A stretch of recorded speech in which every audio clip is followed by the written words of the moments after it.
It's 6 a.m. on a Monday morning, and here from Adisawe Kanda, this is the morning news with me, George Quinnin, and you are watching Newday. The headlines coming up this morning. Ghana's inability to effectively control bedbugs blamed on wrong approach in tackling the pest. We bring you the story of a woman living with endometriosis and her quest to educate the public on the disease. TV3 undercover story of 13-year-old street girl are constantly defiled.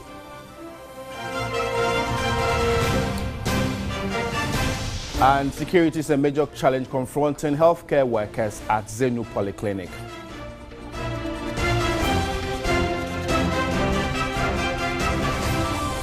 And on the foreign front, Homeland Security Secretary Nelson resigns amid Trump anger over border.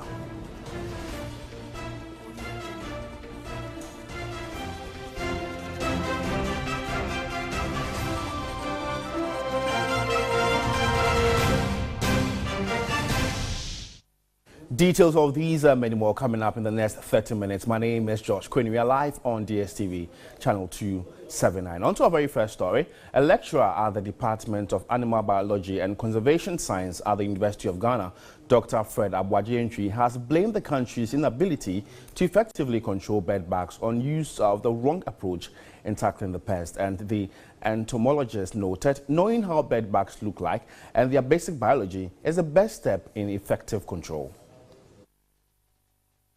Bedbugs are insects that have evolved into blood-feeding pests. They are nocturnal, harbor in clusters, but are not social insects. Bedbugs hide in daytime in areas such as cracks, crevices, furniture joints, behind baseboards, bed frames, and mattress seams. They take 2 to 5 times their own body weight in blood. Bedbugs can remain active at between 7 to 45 degrees Celsius and move 5 to 6 feet each way nightly to feed. The female may lay 1 to 3 eggs per day and 200 to 500 eggs in her lifetime. A young bedbug can survive for 3 months without blood meal, and the adult over 1 year without blood meal. An entomologist at the Department of Animal Biology and Conservation Science at the University of Ghana, Dr. Fred Abuaji, is worried some pest management professionals and fumigation agencies do not know much about the biology of bedbugs, hence not using the right approach to control the insects. If you spray and you leave a gap in between the spraying schedules, you give them the opportunity to bounce back. And those ones that are able to bounce back after the spraying are more robust and resilient to the insecticide that they've been exposed to earlier. So that's one of the main reasons why we are still struggling with the problem. Bedbugs are known to host over 40 pathogens that are very deadly to humans. However, it has not scientifically been proven they transmit any of these pathogens. Except for the fact that it has been shown that they pass out hepatitis B viruses in their fecal matter, which means that potentially they can transmit hepatitis B through what is known as mechanical transmission. An entomologist, Dr. Isaac Frimpong Abuaji of the Department of Animal Biology and Conservation Science at University of Ghana, outlines the economic burden on operators of businesses and institutions. They have to spend money in treating, and then there is also the risk of people avoiding the usage of those facilities. And in some jurisdictions, there are even litigations. And that comes with huge cost. And the health facilities, when hospital beds are infested with bed bugs, sometimes when the infestation is heavy, they end up losing the bed. And there are cases where a whole hospital ward has been shut down because of bed bug infestation. Organizer of the workshop on bedbug infestation detection and effective control, Ivadodua Ofori, indicated it was a starting point to effectively control the pest. Our sponsor basically is German Academic Exchange Services. We hope that this program will be a success so that we'll be able to use this as a maiden platform to be able to go to the individual schools and also to reach the Ministry of Health so that they'll be able to help this particular project that we've started.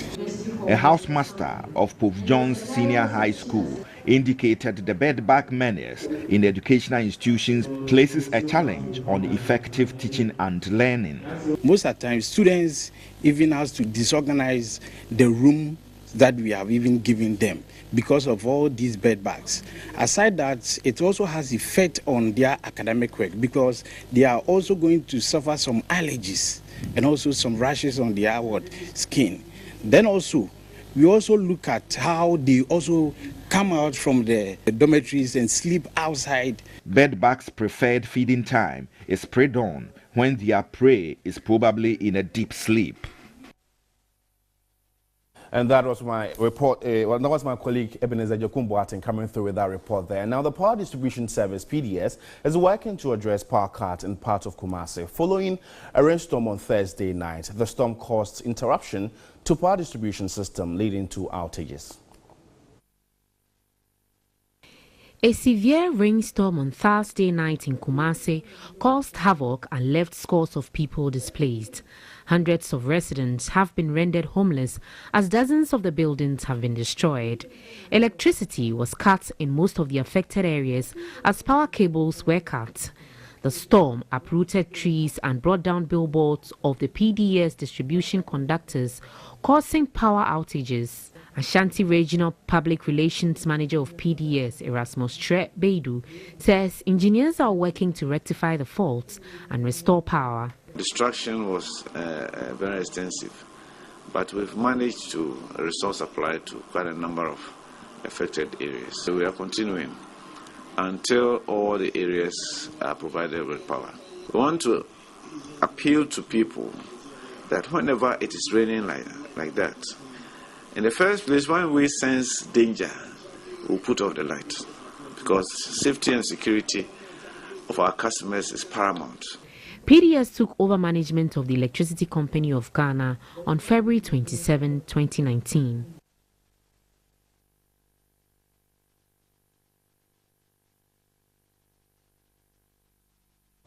And our security is a major challenge confronting healthcare workers at the Zenu Polyclinic in the Katamansu municipality of the Greater Accra region. Meanwhile, healthcare workers want adequate logistics provided in order to give quality healthcare to patients. Zenu currently hosts our biggest population. The population in Zenu is about 53,000. The name is a polyclinic, but functionally, it functions as a health center. So currently, Zenu is running the morning and afternoon shifts. We have not started the night shift yet because the staff strength we have is not enough. We are hoping to start in the coming month. The facility is available, but patronage is low. This is a major problem confronting the Zenu Polyclinic in the Katamansu municipality of the Greater Accra region. Brought a lot of nurses in, and then they did home visits to let the people know what they have.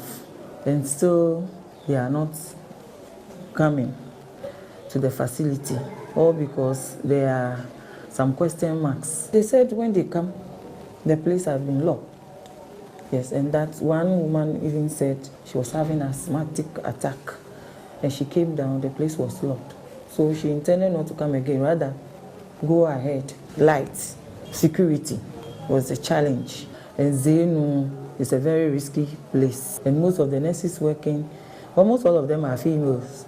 So there's that fear for them to run the night shifts. So the mission team was in the community to find out why some residents are not patronizing the facility. Imagine me say a hospital kitua. Te ebia yare hamin or some de co hospital cashier. Committee doctor cashier no masame ayadie. To me, the Zenu Health Center is a small clinic. Health workers may not be able to treat me. I think healthcare workers need to advertise the polyclinic before they will enjoy some patronage. This is not the only challenge confronting healthcare workers. We are running the facility on a prepaid system, which is not really helping. The directorate is doing its best to get us constant supply of electricity, because without constant electricity, there are a lot of things we can't do. We can also run the night as we wish to. And then our fridges for vaccines, we have to keep transporting in and out. Then even some of the gadgets we use are nebulizers and things. We are using the lights goes off. It's a big challenge. The furniture wasn't enough to serve the place. Even chairs for the clients to sit on, and benches. Somebody donated benches, but it's not enough. And they force their way to get plastic chairs. So we, in our own way, anybody who step here, we solicit funds. Currently, this is what we are doing, and then we buy the chairs. Committee members are all part. Security is a major problem. Weeks ago, thieves broke into the clinic's laboratory and made away with some items. The child welfare clinic is currently held under a tree. This weighing scale ideally is supposed to have a stand. Yes, but as you can see, there's no stand on it. So we are using the tree to replace the stand. Yes, and that is not ideal, because when you do that, you will not be able to get the accurate weight of the child. The child can weigh, say, 7 kilos. And then when the child comes for weighing, then the scale is not accurate. Then you use that scale to weigh, and the weight say 6 kilos. And then say the child is 1 year. You can classify that child maybe underweight, but ideally this child is supposed to be normal. So using a wrong scale could lead to an inadequate clarification of the child nutritional status, and that one is affecting us a lot. Drugs, which ideally should be stored on shelves, are currently on the floor. This is our stores. Normally when drugs come in, you can send out to the pharmacy so that you keep regulating, how they are going about in our commodities. They are here, ideally should be on shelves, which the directorate is trying to get us one or pallets, but for now we don't have them, so we try to keep them in the boxes where we can monitor them. Healthcare workers at the Zenu Polyclinic say despite the challenges they are willing to serve, they however want adequate logistics provided so they can give quality healthcare to patients. And if you're just tuning in, watching news here on Newday with me, George Quinn. Now, FS10 has lived with endometriosis for 20 years, causing her to lose about 6 pregnancies. She has now taken up the challenge of using social media to create awareness on the dangers of the disease and the need for early detection. And Adjo Adobia has the rest of the story. Will I make it through? The pain is slowly creeping, so there's nothing I can do. Body in a circle. FS10 has lived with this pain for 20 years. She goes through this unbearable pain each month, not knowing if she will survive it. The pain she goes through started at an early age of 8, but delay in taking her to the hospital for diagnosis worsened her situation. Herbal medicines became an option as she gulped them down monthly to ease her pain. Gradually, she was burying her womb and digging her grave without knowing. She got married and became pregnant for the first time, but lost her pregnancy.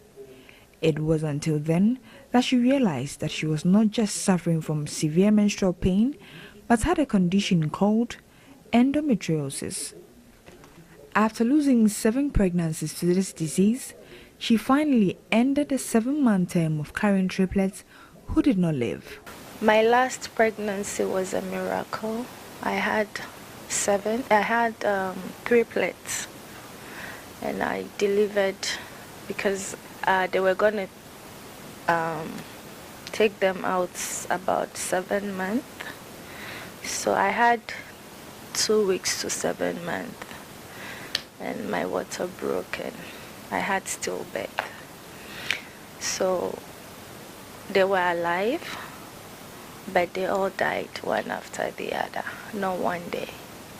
Between the day, about 7 days, 10 days interval, they died. Ife says on a daily basis, she's faced with the pain of being referred to as a barren woman, even after carrying 3 babies to term through IVF.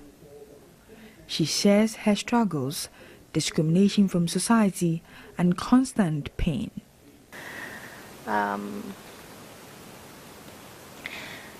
even this, still, people don't see you as a woman. Sometimes, I remember when I got back and my mom was trying to console me and talk to me, and there was a woman around and she was like, "Say no dear, and yet say no poem fan castle. But don't assume you know somebody so well, so you can tell like, oh, on who you ain't no, be on person bewo." Even though she has undergone 3 surgeries, it has come at a cost, which has not in any way brought an end to her troubles. Today, Ife, through all the challenges, did not give up, but has started a campaign on social media to educate people on the dangers of endometriosis. When you have endo, you bloat. Sometimes you bloat. Sometimes my stomach looks like 5 months pregnant woman. You know, I remember when my husband was alive, sometimes people would be like, "Oh, congratulations." And I remember one time, a friend of mine came to tell me that, "Oh, your friend says every day you are pregnant, but your baby never comes." We have to tell our story for you to know that, you know, you can't get it unless you have it.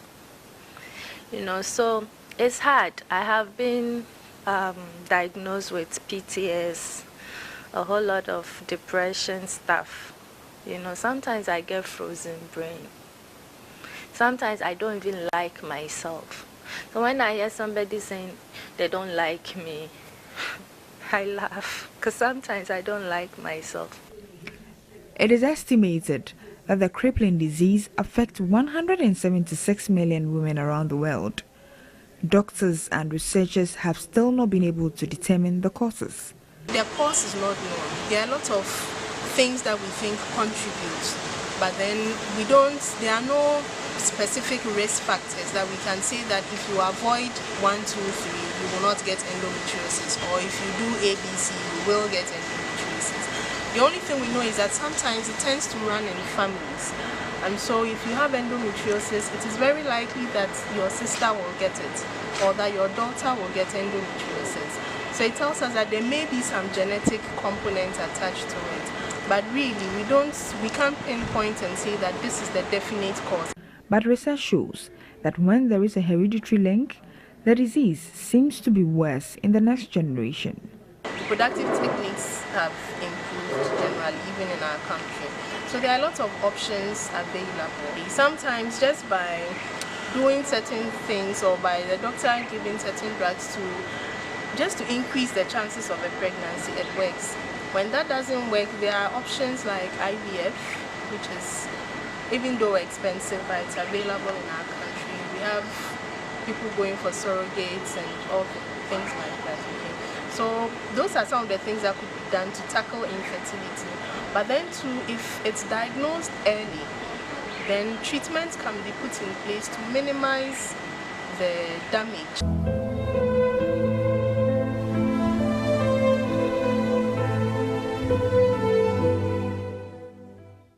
And that takes us to the foreign front, where U.S. Homeland Security Secretary Kirstjen Nielsen, who oversaw President Donald Trump's bitterly contested immigration policies during her tumultuous 60-month tenure, resigned on Sunday amid a surge in the number of migrants at the border with Mexico. A senior administration official said Trump asked for Nielsen's resignation, and she gave it Trump, who has recently expressed growing anger about the situation at the border, said on Twitter, Secretary of Homeland Security Kirstjen Nielsen will be leaving her position, and I would like to thank her for her service. In another tweet, Trump said Kelvin McAleenan, the current U.S. Customs and Borders Protection Commissioner, would become acting DHS Secretary.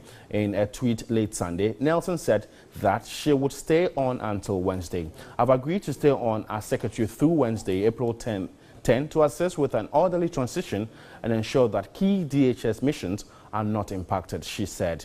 Nelson's departure was first reported by CBS News, and Nelson, 46, had been DHS Secretary since December 2017. Her departure had been repeatedly rumored over the past years, particularly after a wave of anger over the administration's 2018 family separation policy at the border with Mexico, and most recently as U.S. border officials estimated that 100,000 migrants were apprehended at the southern border in March, the highest level in a decade. And that's how we end the news here on Newday. You can get more news updates on our website, s3news.com. My name is George Quinn. Newday continues right after this break. Thanks for watching. Good morning. Yeah, it is. We're happy to be here. Yesterday it rained heavily. Guys, how are you doing? I'm doing well after the rains because it gave us some cool weather. We slept well, or I slept well, and I'm up this morning back to work as usual. I like the way you're touching your chest. I slept. I have to personalize. I didn't sleep in your room, so I don't know whether you slept well or you didn't. I said we, but later. Right. There's nothing serious. Rephrase it. But the matter is serious. The week on a rather. So we should leave it there, right? Did you sleep well? Yes, I did, but I don't want to go into matters of who is sleeping. It's as simple as that. It doesn't become an issue. It doesn't become Someone an issue. slept somewhere. Okay, it's okay. Mr. Ado could be watching this. But he slept in his room. Oh,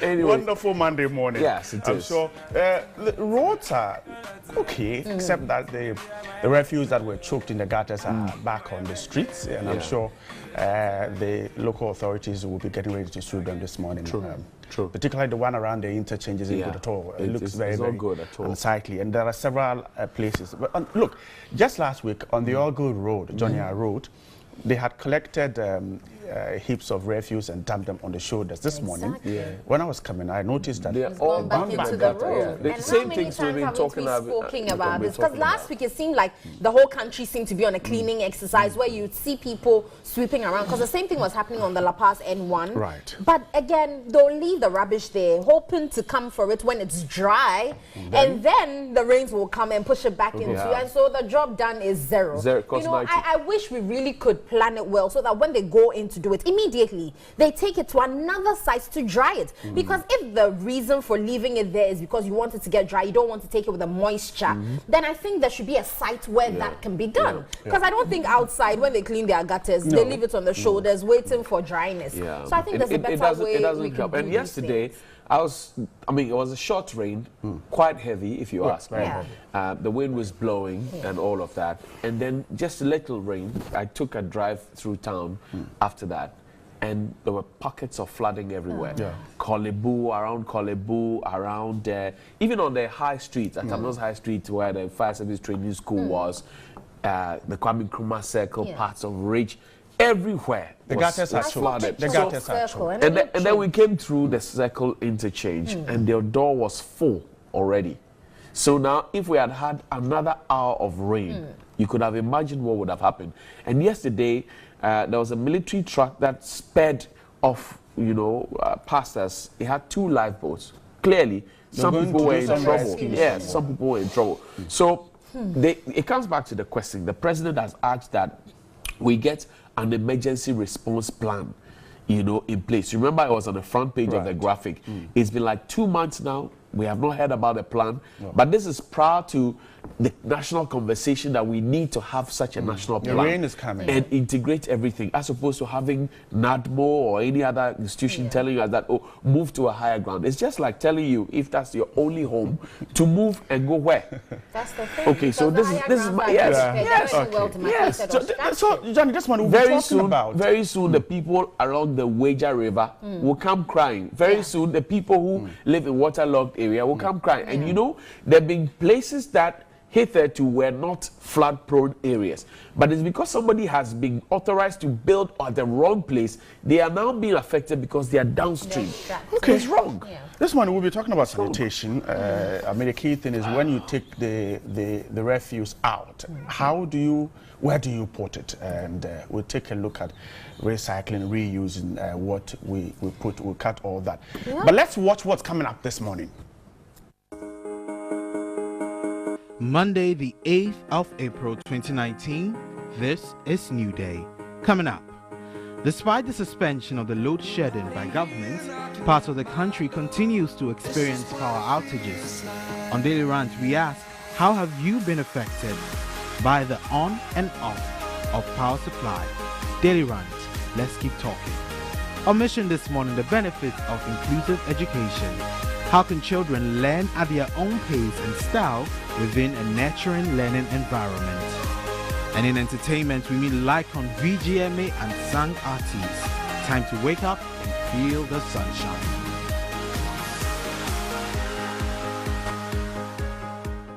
Oh, I'm getting excited this morning. It is, man. So my studio director, Harriet Mensah, is giving me compliments. I'm getting excited about it. Yeah. I think that Harriet likes you naturally. Oh, really? I don't know why she doesn't share her lunch with you. Yeah, when Please, she has lunch. we're in the month of April. Why are you rolling your eyes? No, really. I mean, Harriet is pleading in there, and I'm just trying to listen out why she's pleading, because that's whether she was giving you compliments or saying something. I'm not sure what you take. All right, let's say good morning. Happy your birthday. Wife is working. Good morning. Happy birthday to you, Leslie Ann Jackson. It's your birthday today. If it's yours as well, happy birthday. But we understand that the WASI is starting today. Oh, really? Yeah, WASI is starting today. We wish all the students very well. Those who had the chance of having access to science and maths labs and extra classes and all the books, and you are not sacked for school fees and everything else, congratulations to you.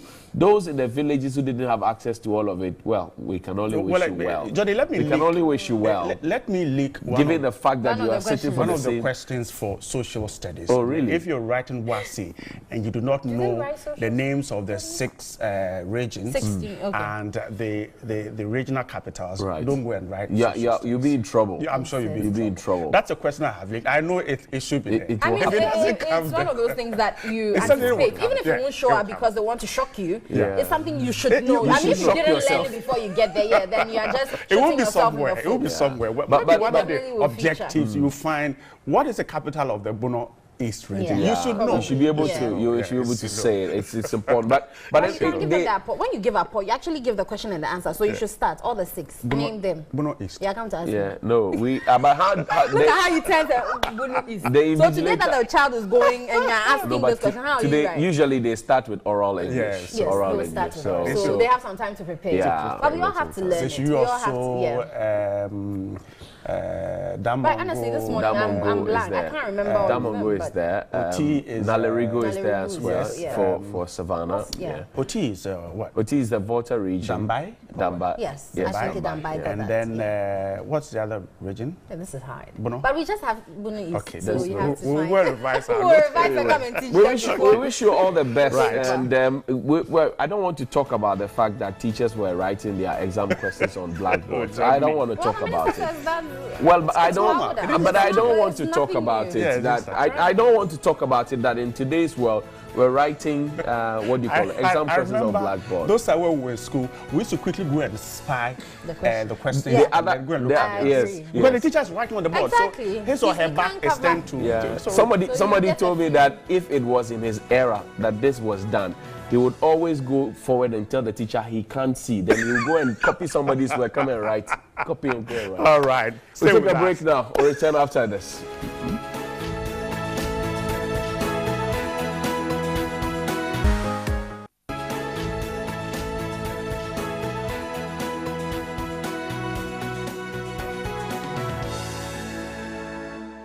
This morning, we're talking about dealing with the waste in our society. We're talking about reusing, recycling, and, of course, how do we collect all that we have and make sure that they become items that we can reuse.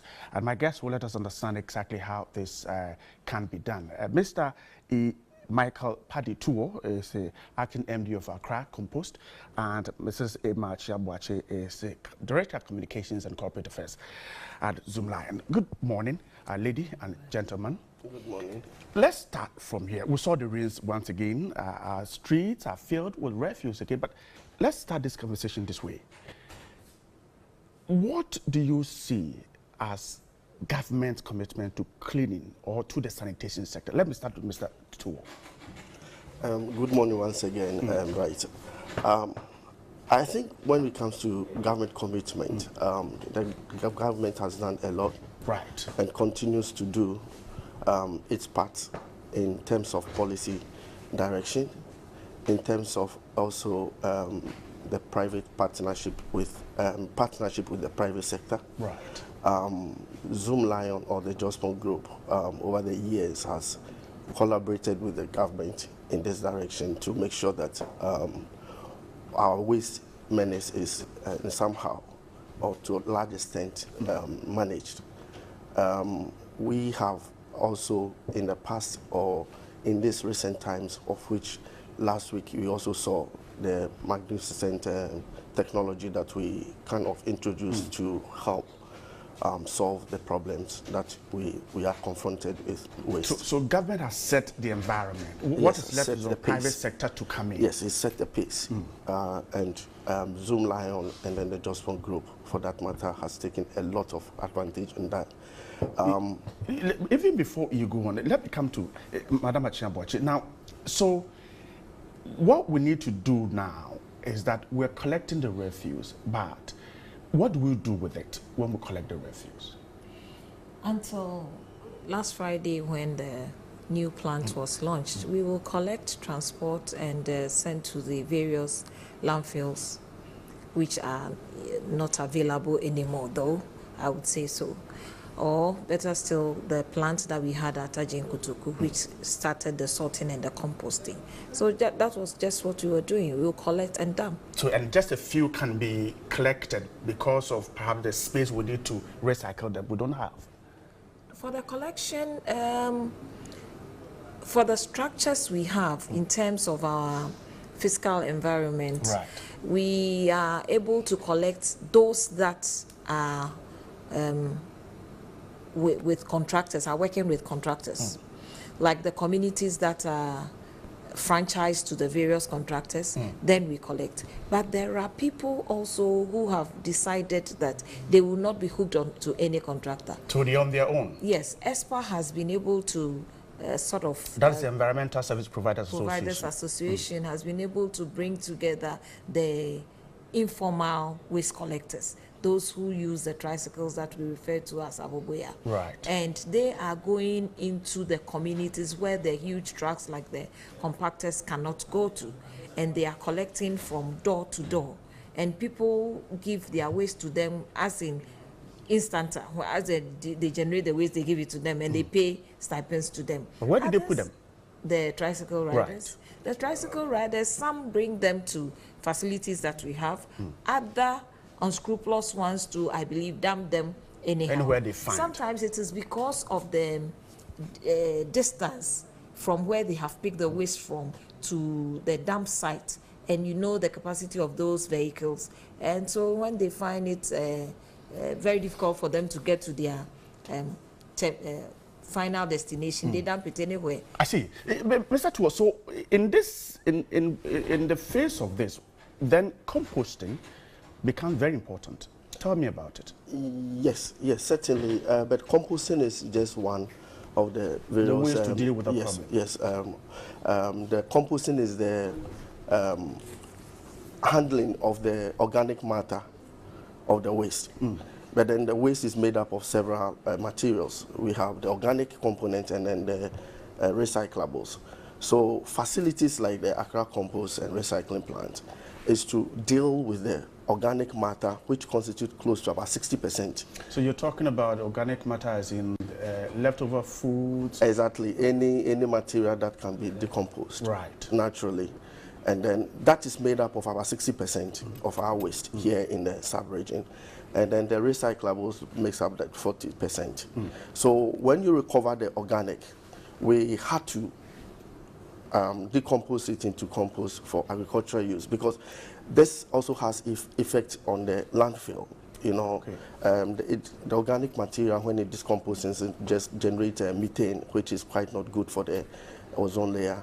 So by redirecting the organic material to composting, you are averting that challenge on the landfill. I see. And then we're told, for instance, that this plant, in terms of the composting, it will be good for government 1D, 1F program.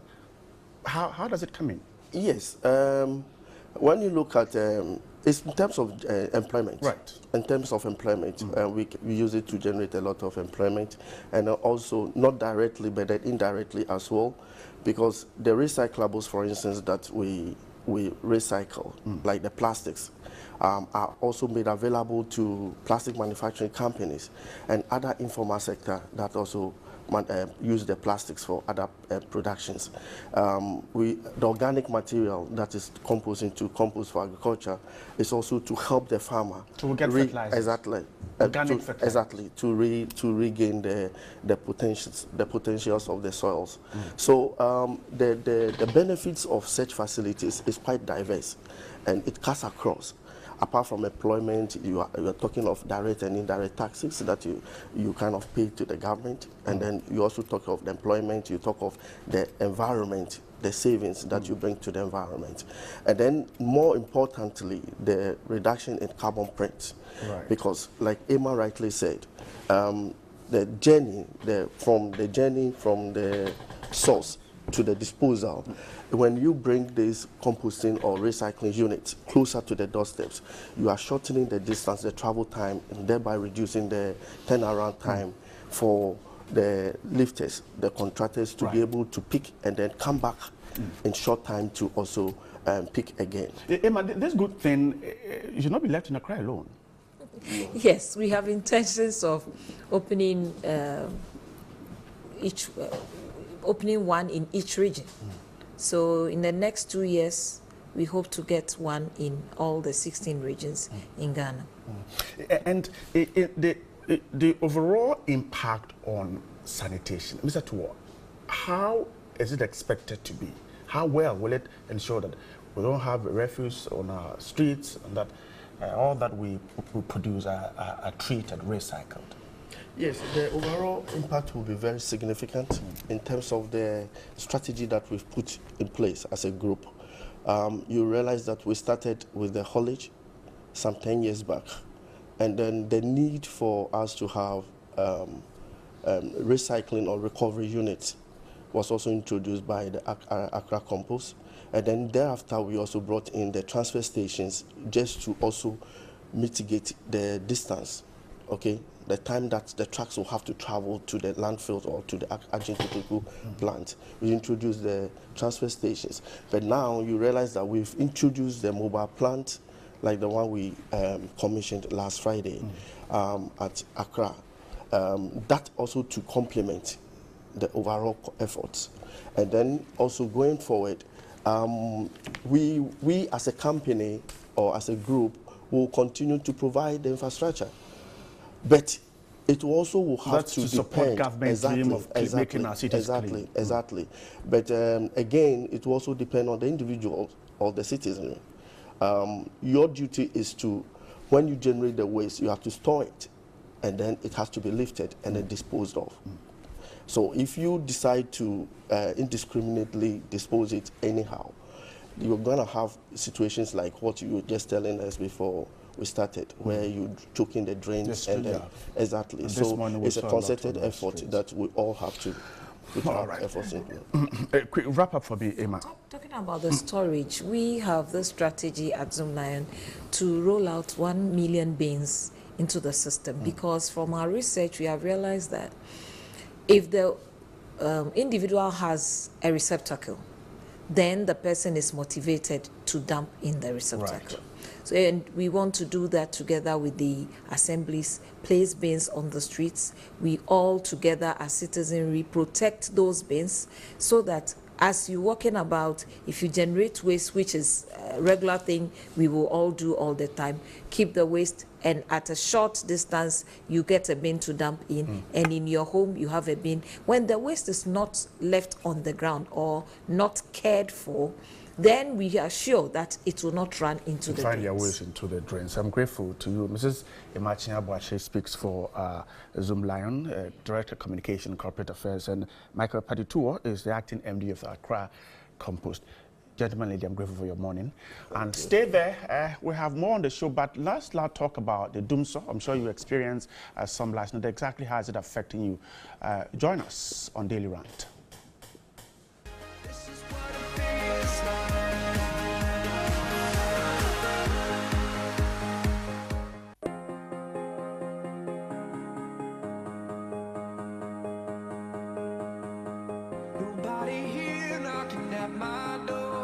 This is what it feels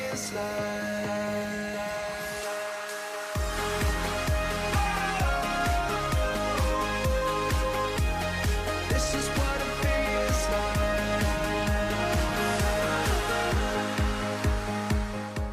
Good morning and welcome to Daily Rant here on Newday. My name is George Quinn. We are live on DSTV, channel 279. And the general public has expressed disappointment over the intermittent power outages. And the sector minister says the country has not returned to doom so, but areas that have been affected will soon heave a sigh of relief. And the PDS intended load shedding program has been suspended by GridCo. And so we want to talk about this very issue. I know it's very pertinent and people are really complaining about it. And so let's have this discussion this morning. This is Daily Rant. Let's keep talking. In our place, Ekoso. And the thing is, I didn't buy unexpectedly. Last 4 days and 3 days, for instance, we were supposed to rehearse. But because of set power and call out without anybody's notice, and nobody knows time and back. A hard dream, it will be better say him say, oh okay, if there is a timetable. Now him say Monday in the morning 6 a.m. make off. Maybe back be a Tuesday and as a Monday and I just 6 p.m. You know how to prepare and then do your things accordingly. But this is the case, it just goes off bam. Nobody tells you anything. Oh what is the most annoying part? They say, it me flash it 1, 2, 3. Now I go off. Oh, it power need to me back within 2-3 minutes time. Now I go off. A hard dream. And it's about time our leaders to tell us the truth. We'll be happy if they make things known to us. If it's a technical problem, it's a financial problem, say whatever the problem is, at least we can solve it. Because as I told you, not light off on, and it creates a lot of tension and whatever in the atmosphere. Because everybody not light out into no also candle. You can see where the candle is and where the child is lying. It's almost a point of losing your family or your house into we are not saying there shouldn't be any load shedding. We are not ECG or PDS or whatever, but one converse with us. The message should go down well. Bibini and Manipani who say this is what is going on because this doing so easier because we are issue technology. It is all offer. How can a person work? How can the Baba the man at the studio? I said I know it's a Bible. Obey me, you blade me afiano. No, but now because of the blade, to me chobi. And most people prefer the machine because between their share machine, I won't say to me, and the man too at the studio, not recording or one off. Every honest in your way. So the best thing is fine. We are Ghanaians. We don't have much. But even though we have, it seems like we don't have much. But still, we can do something for each one. Each one will be what? Feeling free. The government communicates with us. We, the public, also communicate with the government. Oh, okay, that's it. But if you just play with us like that, and our leaders, if you go to them, that they should always think about us. We should be first. Protecting all. There's too much politics in Ghana. Or the politics near who's an abai because we are close to election year. So I say, it's a normal business over hide it. The Enjamo moment I saw about out 15 days, 12 days or more year low shedding. Said the bear near my timetable. It means say 6 o'clock. See. What set to the iron norma? They say people studio no be can bray or so studio may raise enough point. And your business no losing. So you don't know. But Energy Minister Peter Mewu said this is not doom so. And then, you know, you know the problem with Ghanaians, this issue of doomsday Nagasa, and yet when they see that people are doing things that are worse in this our African countries, if I may say. I have evidence to what I want to say. But to me, that they have to calm down because we pay taxes, we pay levies, we have been paying whatever. So if there is a news like this, which can even put somebody's life in danger, or someone out boldly enough to explain things, because you can't do this anywhere in a foreign state. They like to go off and come on at any time, and yet accepted. Nigeria, West, no, we've not reached that level. We believe in our people. We believe in our. In Nigeria, when the lights come on, they are like they are surprised. Please, we've not reached there. Our own system is different from them. What we need is we are pleading to them. They should come to us, come out on the radio, on all the media, these things to explain to us. Oh, a minor issue, we will solve it within this time. It's not a matter of politics, please. We shouldn't bring politics in here. See, but Umiaba, I can say, teacher. We are not dealing with books. So common information about my mom say no more we are back say we are best teacher. No other what can be a cool. They should come out, work the system, say fort to her. Catch her say fort to her. Na ye hu de be ye ho dan say na adwuma ni system ni mu. Okoto fridge. Abraham Mrs. Wamba say o ware what of fridge kakra what TV kakra na ombra tendam ente hwenye ombra na TV I say bubu pan like we say ECG was no you can see tra na light the cup but see they say pure water kwegu for one light na to do and na ma see Ghana yin nyina to me yire that day samba wa me na ECG oni ehun oh here in Ghana there is over reliance on hydro. Me I know say 2030 government will be going nuclear into I think it's a time in what do but Mr. George, one thing is in life if you are short and you compare yourself to a dwarf, it means you don't want to be taller, you see, because dwarf is as short as that. Why are we comparing ourselves, our situation to Nigeria? Why are we not comparing ourselves to Singapore or Malaysia, those we had independent with? Or necessary look at what they did. In Ninti and there, our leaders run there every day, day in and day out. And you are telling me you have managed it better. Come on. But Mr. George, it seems they are politicizing the whole issue. Let's be realistic. No, please calm down. Please, we are not on that issue. Please, if they are veering off. The problem at hand, we don't know whether it is even a mere technical problem or what. So please, Minister for Energy, Mr. Baumia, we are pleading to you, come out and tell us the exact problem. We are not electricians, we don't work with the ECG or what have you. We just need you people to come out to us. So we got me. I've come to realize, say, yeah, more Ghanaians. You know, I've come to realize, say, yeah, Ghanaians, we are not accommodating. They make another thing. If our problem is we are too known. The work is for somebody, and somebody is also working for another person. So we just have to give them a space. This doom so, if I may say, on a little time frame to see or they will work things out. Maybe and I make a mere technical problem, they have to solve it. George, I think Ghanaians are not impatient or we are not accommodative. The issue is who say adene koso say nia ekono ha adwen na nipa nka show so menua nia ekoso yi ewom say ha adwen de na mum enam se ni so na baaye eni nti kwan a ye fa so asolve nie oni o ma wo fie na se sika ni fie na o frɛ nkwala no etra se memba munim say sika wo ho a ye di ba se sia no ebi ni ho enti muma ye nyusu gari anopa we ewia de no kware sem ye nya hwe eni nti anwumre ye bebo ampesie enkwala no krampo e enkwala no tumi hu say papa na say mommy has been frank with that enti they will also cope with what you are ready to give them. But say ubeka say oh gari no wo ho no de gari keke chese e bu ho uma kwala no feel say sika wo ho de then bring it. You use ECG electric power ya daylight man say we are used to it. And people from them to me so mama menka asem no the cry was tie adena ekoso no say or the table cry and so tea. Education system will be to fear 3 months or here like this year they be caught. Eba, I didn't know a course on eba hand be brave. That's we're playing, yeah. Yeah, you be near education problem. I say school be also pet a generator. Now one of these can be called PTA be fret. Say first camera. I didn't acquire sano. Taxes cost rather do. You be tough for a good generator. My age more. Ah yes, I know man. More read petrol no say anti so. A gina a biaba count. Eti Museni nyina be dem me twika me ka ekokrum taxi ye adwuma me to petrol no misa wi am da be gu generator aso right am ma asua de anajo na hospitals nso.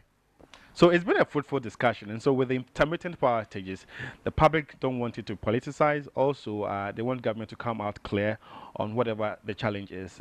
Should there be a need for a timetable, government should just come out with that, and so that they can be informed based on their daily routines. Let's know what you also think whilst you're watching home. Just log on to our social media platforms. On Facebook is TV3 Ghana, and on Twitter is the news TV3. Thanks for watching. Have a good morning.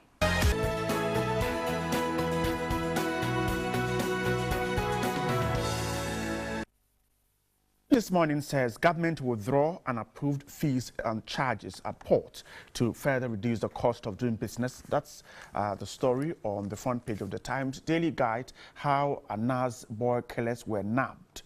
There's a blow-by-blow account, according to the guide. The Daily Graphic, historic, Ghana performs first brain surgery without cutting skull. Photographs of the doctors who performed that magic there. And feedback, crucial for governance. Upon Kroma, the information minister is talking there, and don't implement popular but hurtful policies. Mr. Tekpe, former finance minister, talking there. The BNFT says banks increase private sector lending after recapitalization, and Zumla inaugurates $20 million waste recovery facility. That's on the BNFT. The Finder, tax filing made easy online. Photograph of the finance minister, the vice president, and all those who matter in as far as revenue is concerned here. And Ghanaians in the UK hail second government town hall meeting. Ghana gets 200 metric ton. Kendi constituency is a member of the NPP. Honorable Andrew Japamesa is here. Good morning too. Good morning. Hope your weekend was fine too. Yeah, it was good. Grateful for your time. Now, if you take a look at page 17 of the Ghanaian Times, the story says that government is to withdraw all fees and charges approved or imposed by agencies without parliamentary approval at the ports, including the Kotoka International Airport. The move is part of measures to reduce the cost of doing business in Ghana. This was a senior minister who was addressing the chiefs and people of Tema to climax this year's Plejo Festival. He said that the agencies would be directed to go through Parliament for legitimate backing before the fees are admitted. He said that under our laws, it is only Parliament that can impose taxes, fees and charges in the country. So that's the story. But if you go to page 16 of the Daily Graphic, I'm sure you heard the Vice President at the town hall meeting there, a fallout from there on the issue of the benchmark values. A former finance minister, Mr. Tekpe, had advised government against implementing policies that are popular with the electorate but have the tendency to hurt the economy in the long run. He said that the reduction in the benchmark values for imports as one such policy that could deepen the perennial fall in revenue, domestic revenue, and lure the government into accumulating more debts in order to meet rising expenditure needs. Mr. Tekpe said the introduction of a policy at a time revenues had suffered consistent fall since 2016 begs the question if there has been any thorough discussions on it. So that's the situation so far. Honorable Japamesa, government says we are reducing this, and further we are trying to get some charges and fees that are not approved to be approved, all in effort of reducing the cost of doing business. Which way do we go? Mr. Tekpe thinks that some policies may be popular, but they will hurt the economy. Well, good morning to my very good friend, Alhaji Al-Hassan, to my left, and of course to our cherished viewers, particularly my constituency secondary. Unfortunately, I couldn't make it this weekend. To secondary this weekend. A very good friend of mine, his cousin's funeral. here in Accra, so I had to stay in there. So hopefully over the coming weekend, we'll go back home and continue the work there. I guess that the decision that government, through the economic management team, announced last week is the way to go. Because the underpinning reason being what has been indicated by the senior minister, cost of doing business, ease of doing business. We know there are some international ratings that clearly doesn't sit with Ghana in proper step, and so all attempts at ensuring that we are placed properly to attract the requisite FDIs and also enhance our own citizens' ability to conduct business freely at a relatively reduced cost is the way to go. I recall quite clearly that the vice president stated that, look, if you look at the trend in Ghana in terms of volume of imports that come here as compared to our neighbors, incremental in terms of the volume of imports that come in here. Togo has done in excess of 300% growth. And taxes are, particularly import duties, are based on volumes. So if you have a static growth as opposed to reducing the cost of importing goods into Ghana to encourage more the volumes to go up, that clearly will compensate for the losses in revenue that potentially may come about as a result of the introduction of this policy. And so I disagree with Mr. Tekbe to the extent that in the long run, long term, medium to long term, the volumes would grow. People will use appropriate channels in bringing their goods in as opposed to passing them through Togo and some unapproved routes that clearly affects the kinds of revenues that government generates. I mean, I don't think that there's any doubt in anybody's mind, particularly the economic management team, that the reduction in the benchmark values would lead to a fall in the revenues that come to the state. Because clearly, last week I saw some posts on social media, cars that had been assessed at 22,000, now people paying 15,000. That 7,000 clearly will impact the state's revenues. But if we're getting 100 cars coming in here as opposed to 10, then I'm sure that if we do the math, we'll see that it is a better route to go as opposed to keeping it where it is with a view that will generate more revenue when the volumes will not come in. So is your argument that, well, we might lose revenue, but in the long run, we could offset that loss? Is that because I don't expect that this policy took place immediately, the very next day. Right. I don't expect the import volumes to increase immediately. Of course, it would increase over time. When people do their computations and realize that, look, the cost of importing into Ghana relative to the risk of using other competitor ports in the sub-region is favorable. I see. Then they will redirect that importation here to enable us get the volumes up and as a consequence, the revenues up as well. Right. Alaji, so that's the argument that, well, we might lose revenue, but in the long run, we might be able to get the volumes and to pay for what we have lost. Well, Brad, let me also say good morning to my honorable colleague, Bobo, and also good morning to our viewers, especially the very good people of the Tamale North constituency. On the stories that you have tabled, one from Mr. Osafo and the other from Mr. Setekbe, I am taking the position that they are both right. They are both right in the sense that Mr. Osafo is making reference to what the law says, that institutions, for them to determine charges and impose levies will need the approval of Parliament. And so he's stating the known. And there's really no debate about it. If we have any state institution that is charging fees that are not approved by Parliament, then it is illegal. And so if he's suggesting that there's a need for those to be regularized, if we have any, then he is just, like I have indicated, stating the obvious, and there's no debate about that. So he's right.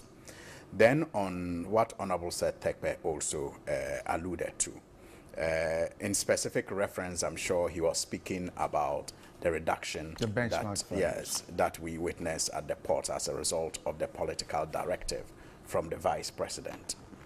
Now, on another network last week, right, I did a very basic, analogy. This is my phone, right? I have all my information on it, including my SIM and everything, right? If I hand over this phone to you as a gift right now, you are going to be, I'm sure, a bit perplexed. You are going to wonder why I will do that. Because you can imagine the cost to me just handing it over to you like that with my everything in it. But it's a gift, and I'm sure you will be happy to have it. I mean, but you will wonder, why will he give me his phones with his SIM and everything? Until maybe I assure you that I have, an equally, what do you call it? Until I assure you that I've arranged such that it will not affect me, And once you are assured, maybe you will not bother. Now, as individuals, we get this, but we don't ask our governments when they hand over such freebies to us, because there's no free lunch anywhere in this world. So as individuals who have a stake in how well this country does, when our government does us favors, let us be assured that those favors will not choke us in the end. Because you see, we are all in that boat. We are all in the boat. And so we sink or, we sail together. But if for political, whimsical reasons, some of these things are granted, I mean, the human nature is such that we will embrace it.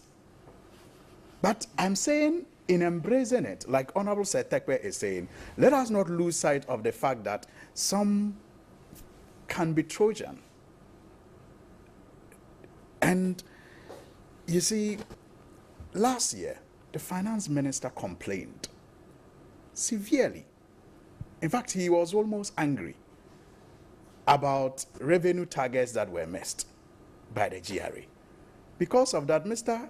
Kofi Nti and others, in fact, himself, as the commissioner, was on the road this year, himself, to ensure that, they upped revenue. And it's been consistent since 2017. They have been missing their revenue targets. Now, the costs of missing the revenue targets is that government will have to borrow expensively to fund other programs that they may have to do. That's the implication. Because if you can't raise the money internally, you may have to raise it outside, but it becomes more expensive because the people who are going to loan the money to you will look at your books and see how long it may take you to pay, and so your interest will be higher. So that's what I'm saying. Honorable Seth Thekpe is right. That look, we should not be embarking on policies as a government because of the mere reason that they are popular. Popular is not always right. Popular is not always right. So it is good advice. It is timely.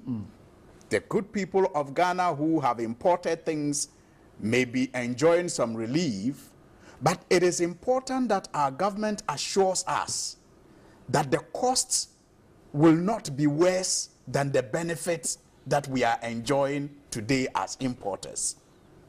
Because, right, we seem to be getting so populous with our governance style that virtually every institution, the projections are showing, will eventually crumble or will suffer. And when my brother makes reference to volumes of imports, and you know, he compares it to Togo, Honorable Adongo at our, you know, town hall meeting put it very aptly when he said that Togo port is a free port. So you don't, if that is your reason for reducing the benchmark values, then you have missed the solution to the problem. Suggesting we cannot catch up with the volumes? No. The thing is that you do not expect people to move from free to reduced. It simply doesn't make sense. So there may be other reasons or other things you will have to do as a country to attract people, despite your charges, to use your port. And one of those things is the expansion of the ports to make business, you know, more efficient. And so, because business people value time. So if they come to the Ghana ports and they see that things are done professionally and above board and efficiently, even if they have to make a little payment so that they can save time and the confusion they may have to go through at other ports that are free, they will choose the Ghana port. And that is why the previous government embarked on this port expansion, almost leading to the doubling of revenue from that port. So it is not just a matter of reducing benchmarks or reducing the values that people pay at the ports, because the competition you have is actually free. Okay. So if you are going to attract the people who are using those ports, then you also have to make yours free or keep to some charges, but make your service worth the charge that you are imposing. Let me put this question to Honorable Mr. So, Honorable Mr., so if the idea is to indeed catch up with the volumes, then this free thing certainly will punch holes into that. I don't think so. I was just reading what, and you see, the notion that free port means that when you bring items there, you don't pay. It's not the case. Okay? So it is free, but people are paying? Free port, you can check the Cambridge English Dictionary. It says an area near a port or airport to which goods from foreign countries can be brought without tax being paid if they are sent to another country when they leave this area. So what do you transit mean? Goods. So goods that are coming to Togo. Togo's port. Absolutely. Would attract the requisite taxes because it's domestic. It applies here. So it's transshipment so it's not free. through Ghana to Burkina Faso are exempt from taxes. You don't pay taxes here until you get to your final destination. So Ghanaians who are bringing goods into Togo, yes, will not pay the taxes, but when they come into Ghana, they will pay. And we are saying that that route affords people the opportunity to use unapproved routes and bring the goods into Ghana at the risk of they being seized when, of course, the state security agencies apprehend them. So everybody who goes through that process is always under some threat of potentially his goods being seized. We're saying make it easier, make it less expensive for them to bring it directly in here. At all. And these decisions, you see, you talk of freebies. Who is giving freebies? We as a people elect a government, task him with the responsibility of managing our affairs that we cannot do individually, and give him the power to collect taxes from us to enable him fund the provision of those services that ordinarily you and I can construct our private routes from our homes to our offices or to TV3 studios. So government collects revenue to do that. Well, it can sit and charge 2,000% taxes because we've given the power to do that. But that clearly is injurious to we the citizens.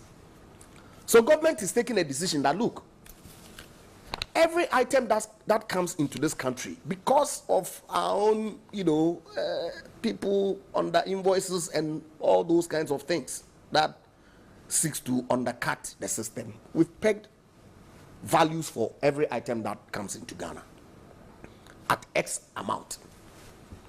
We've seen that in itself is creating problems because it makes our ports uncompetitive. People want to smuggle. So we are reducing the benchmark valuation for those items. You say government is giving freebies. It's political what? You use the word. Whimsical what? I don't get it.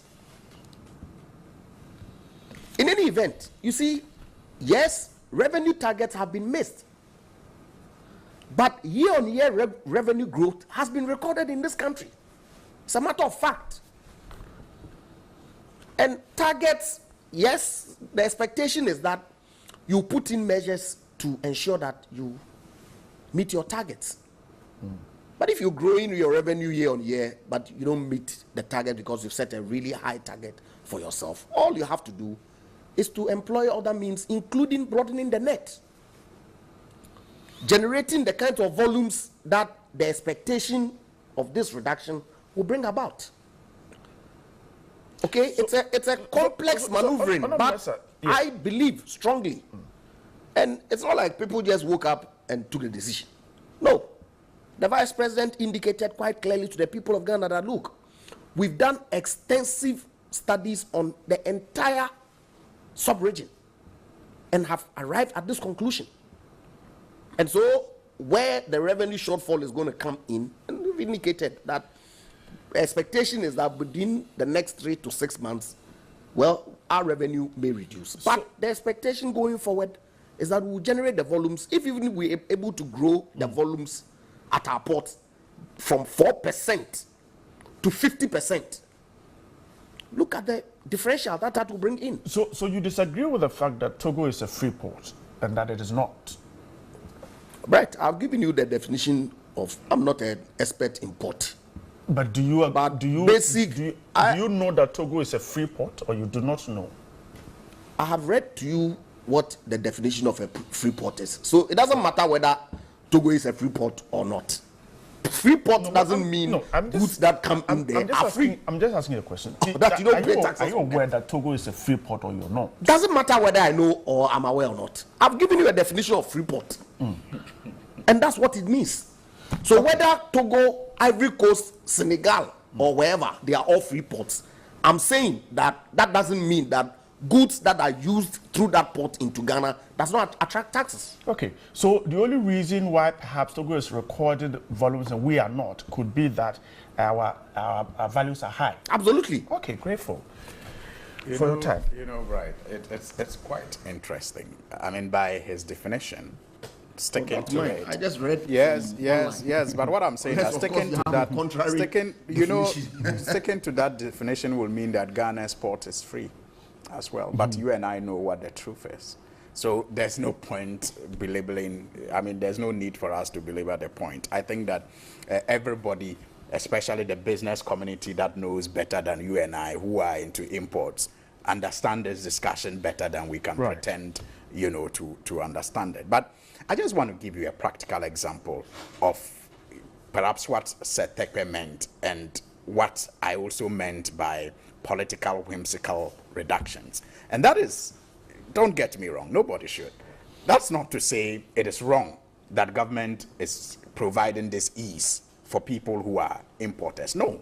I mean, it is good that, there is that relief for importers. Now, the question that one can ask if you want to be political is, where did these benchmarks come from in the first place? I mean, how were they raised to the levels that they are today. So, for example, if you are the one who, you know, as a result of your management, led to high benchmarks. But that's not true. I'm saying, if that is it, and then you cause it to be reduced, really, what is the gain here? But I'm saying that whatever it is good for the importer. But the point has to be made that when you are governing and leading a country, and I wish sometimes the president meant his words when he spoke them. I mean, there are a number of times he says really good things, but they are just in the script given to him.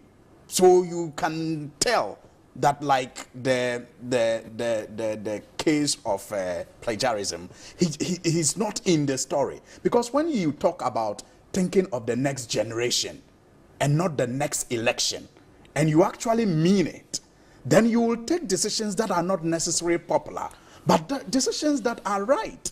And I'm pointing to the practical example. Look, right, 2017, 2018, I think, was not the first time that a government reduced utility tariffs, especially electricity tariffs.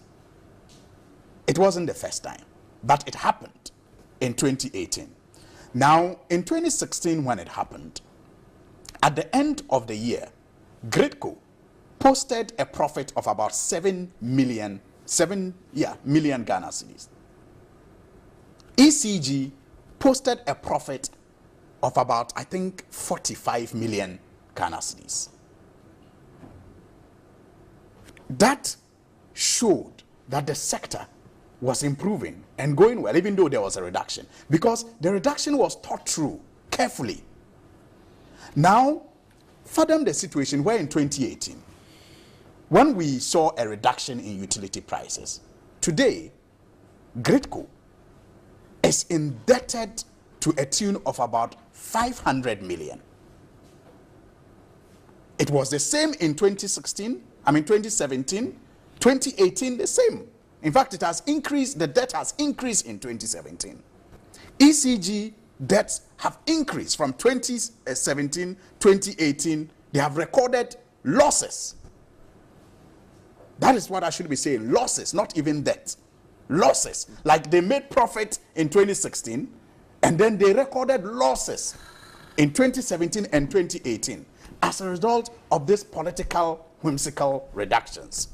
Now, the cost to the consumer who enjoyed the reduction is dumso. It's the fact that these utility providers cannot even get enough money to do the things that they have to do. You can even call it technical problems. But if there is a cable that they cannot replace because they don't have the money to replace it, and as a result of that you do not have electricity coming to your house, you should know that the price you are paying is that reckless reduction that you enjoyed. So that's what I'm saying. Government, it is not bad to make reductions like it happened in the past, which led to the utility companies recording profits. But we have in this case, under this government, where the reduction is leading to the utility companies recording losses. And the losses will be in the books for you and I to pay for it. We can't run away from it. So if we have started paying through the little doomsaw that we are getting, the future, cost could also be that another government that is bold enough to take the strong decisions may say, look, we have to fix this, like we had to do in 2014, when it was clear that all the experts since 2000 whatever started telling us to invest in our power sector, and that if we did not invest in our power sector, we're going to get energy crisis hitting us in our face. For a very long time, we neglected investment in that sector, and it had to be done in 2014 moving forward. Okay, all right. When was we done? When was we done? Can we? You see, no, Bright, it's important. You see, I can't allow just 10 my seconds, good friend quickly. to make we was done. statements. We was completed. Hold on. You see, 10 seconds. when you are economical with the truth, you'll be exposed. Like last Saturday, somebody who is deemed to be pretty independent, Yao Graham, asked a question on Newsfar whether the incremental capacity generation that we've put across over the past few years was done rationally. We sit here today, our total energy demand need peak is about 2,500.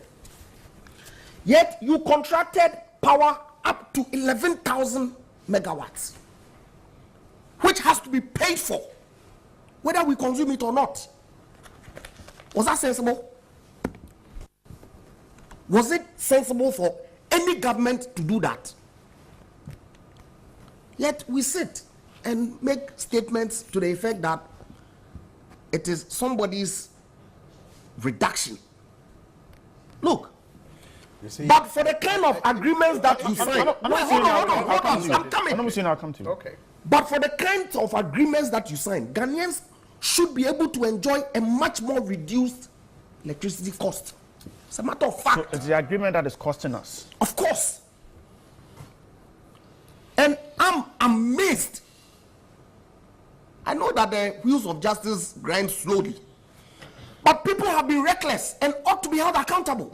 Why have they not been That's held why I said I'm amazed. And I added clearly that I understand that the wheels of justice grind slowly. Okay. But people who have been reckless in the management of this country shouldn't be allowed to be walking freely. They ought to be held accountable. Who has to do that? Attorney General. So he's not doing his job. I've indicated, I expect that, yes, the wheels grind slowly, but we should be able to get there. Okay. So it guides future action. It's important.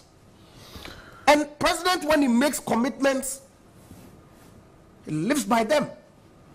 It's delivered on several commitments that he made to the people of this country.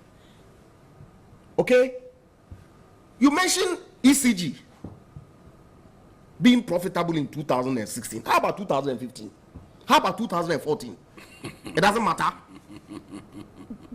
If they were not profitable in 2015 and they are still not profitable, is it not worth talking about it? As I sit here, I'm asking you a question. I don't have a problem. If they were not profitable in 2014, 2015, and they are not profitable in 2019, is it not worth talking about it? I don't have the data to either confirm. You're not aware they lost $2 billion Listen to the point that I'm making. You're not aware.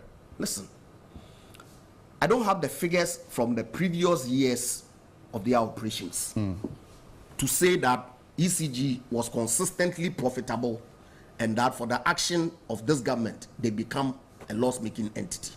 I don't have those figures. But it will be useful for us in doing the analysis to be told that, look, we managed ECG from 2009 when we took over, a profitable entity all the way to 2016 when the MPP took over, that they become a loss-making entity. Then we are having a conversation. Grateful. Alaji, wrap up in 10 seconds. Let's get up from the studio this Monday morning. You know, right. First of all, let me make the point that the import duties, the benchmarks that have been reduced, are still much higher than importers paid for the same goods in 2016. So when my brother was making the point, I'm saying that if we want to look at it in terms of the figures. Yes, the figures. He says you saw some 22,000, now 15,000. I am saying it is still higher than people paid for the same goods in 2016. So give us the 2016 figures. It's still higher. Give us the figures. That's what I'm saying. The people out there who have the who understand this better than I, they know what the truth. But you don't have. But you don't have the figures. That's not the point. That's not the point here. Right. He talks about the ECG debts and also not ECG but power agreements, the increments that we signed several of them, we're paying for it now with high tariffs. The dishonesty sometimes can be nauseating, because you see, this is a government that has been talking about IPPs that we signed, yet in the last 2 years, what they have brought to Parliament through their energy committee, I think are about 20-something IPPs. That's not true. They have signed our agreements. Wait a minute. Those that they are discussed, in fact, those that they are in discussion with other companies is about 60-something. But I'm saying that they brought independent power producers they are in talks with. Are you aware? You're also in Parliament. Look. You see, like I always say, hold on. That is not even the most serious one. Any agreement? No, any power purchase agreement has been approved by Parliament in the past. Yes, Honourable Mesa, it's simple. Are there any agreement in the House? No, right. There's no agreement. Okay. You see, and it's useful. Let us there's not a single one. No, hold on. It's important. No, but you see, when I was going to interrupt you, you didn't agree. Let me make my I'll get to the chat. Let me make my Let's clear this. I want us to clear this. You said 22. Honourable Mesa, do you have any agreement? Have you seen any power purchase agreement in Parliament? Right. Okay. You didn't listen to me. Okay. You didn't listen to me. You didn't listen. I'm not saying there's an agreement in Parliament. Okay. I'm saying that those that we handed over to them, I think so far I don't have the records available here, but they have cancelled, I think, only about 5. Remaining about 16. Okay. Do you understand? But I'm saying those that they are in talks with, they are also in talks with IPPs. And they are about 60.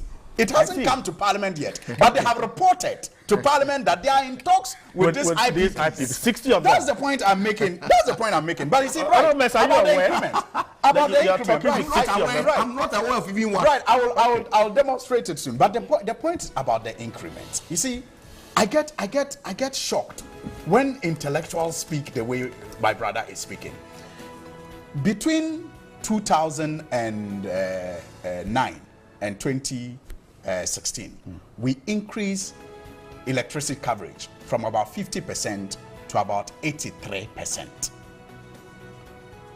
That tells you that we still have about 20% of this country that is not covered by electricity. So we need more power. So when people talk about current demand, as if this country is energy self-sufficient, I get shocked. Right, we are talking about constructing more factories. Okay. And we are only interested in current demand. I am grateful. What power will that? What we are saying is the MP for Tamale North. Honourable Andrew Japan Mesa is MP for Second. Gentlemen, I'm grateful. I am grateful for your Monday morning. I'm grateful for your Monday morning. I am grateful for your Monday morning. I am grateful for your Monday morning. If we were still extending coverage, we wouldn't be complaining so much about excess energy. Okay, but gentlemen, I'm grateful. We have in 3 years extended just less than 1%. Okay, there's more coming up on the show. Stay right there. Thank you so much. Stay here. There's more coming up. Welcome back. I told you earlier at the start of the show that today is Samsung Day in Ghana. It's a very exciting day. Let me say happy birthday to you, Gloria Treme of the Finder newspaper, and Mrs. Jennifer Annan. It's your birthday. If it's yours as well, happy birthday. I'm sure that you have seen the launch, the grand launch of the Samsung S10 series some 2 weeks ago. Well, if you liked what you saw, sit back and relax because you're in for a very big treat. We're talking the Samsung S10, we're talking the S10 Plus, and we're talking the S10e. And for the next 2 weeks, we'll be sharing with you very interesting and intriguing details that will blow your mind and make you run to the Samsung shop to want to get a brand new phone of yours. But of course, in the next 2 weeks as well, there are gifts coming your way, a bag of goodies, 10 of them and all. And you can see them on your screens. I've been joined this morning by Tete Akuno. He is the head of retail and marketing. Chief, good morning. And congratulations on the launch. Brand new set. Interesting. I'm loving the phones already. But why Samsung 10? S Plus, SE? What's all the rush? Thank you very much, Mr. Hughes. So, as you rightly said, we're celebrating 10 years of our S-series innovation. Okay. So we really brought everything out for this version. Really innovative. There are 3 devices, as you know. Okay. So there's the 10e, okay, which is a 5.8-inch display, okay, as you can see here. Then there's the S10, which is a 6.1-inch display. And there's the S10 Plus, which is a 6.4-inch display. I see. we brought something for everybody. So people can have the chance to get a phone that suits what they need. We'll get a chance to see some visuals, but you brought balloons as well. What are the balloons for? Celebration. We are celebrating 10 years of Samsung Galaxy S. So what we actually want to do is to unbox the phone. We want to give viewers a chance to see what's inside the box. Inside the box. So I'm ready. We brought the box for you to see. I'm ready if you're ready. So you see the packaging is actually quite solid. premium with our 24-month warranty. Okay, 24-month warranty for you. If Viewers should look out for that. The logo right in front. Right. Then you get the phone. This is the white version. You can see it has this prism look, and it changes colors as you move. Right. Then it comes with a standard charger. Okay. And the USB connector. And one thing which is really cool is we've actually put a protective film already on the phone. Okay, so you don't need to go looking for one. It's anti-scratch. It will make sure you don't scratch your screen immediately when you buy the phone. And the fingerprint, new ultrasonic fingerprint works too. I see. This protective film. Interesting. You there know, you have it. I mean, it comes with the AKG earphones as well, tuned by AKG, which it's premium, top quality sound, which you get to see. So I mean, this is in a nutshell. It's a pretty small box, but it has a lot in there. Absolutely, put in there. Absolutely, solid. We even have a cover. There's a cover as well. Yes. Which is in the box for you. Wow. Right from on top. So you don't really need to even. You don't need to stress yourself up. Everything is right in the box for you. Okay. Take a look at this video briefly. When we return, there's more action here on the show.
And so you remember all the action we showed you when we launched the S9, but the S10 is here, the S10 series. Interesting. So this is what, the white version? The white prism. Is that the only version it comes in? There's the green version as well. There's a green version. So okay. You have the green. So there's a green. And then there's a black. Black as well. Here, yeah. I like black. Black is strong and powerful. And okay, I'm Samsung greedy this morning. It's interesting. So now you're celebrating the 10th anniversary. Correct. What should we expect as part of our 10th anniversary celebrations? Right. So first, I'll go quickly into the different features that make this unique. Right. Let's talk about the features. Yes. So I'll start with the design. What you notice really is we've improved the design. We call it our new infinity display. And you're utilizing close to 93% of the screen. Okay. So imagine if you're watching a video or any kind of content, you're utilizing the whole entire screen almost to watch your content, which is really nice.